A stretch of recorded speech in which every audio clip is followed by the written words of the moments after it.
Dobrý.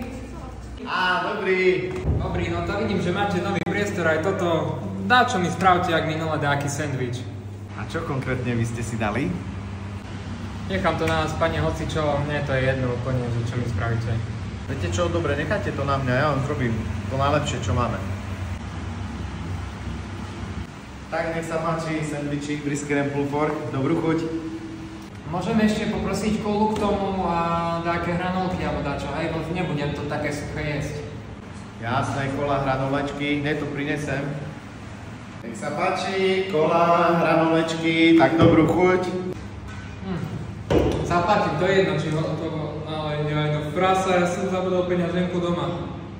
Zabudol si peňaženku? Doma si zabudol? Nevadí.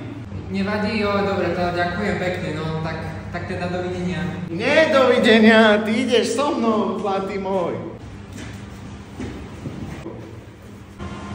No poďme, dávaj. Čo, nemám celý deň tu teraz na teba.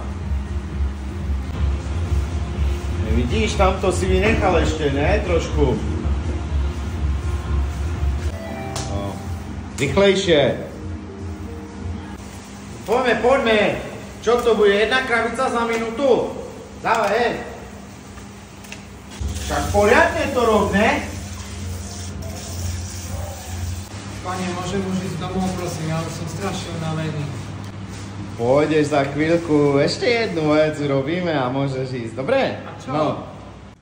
A to musím fakt aj hajzel. Záchod a dnuka hlavne sa umie. Poďme. Hajzliar jeden.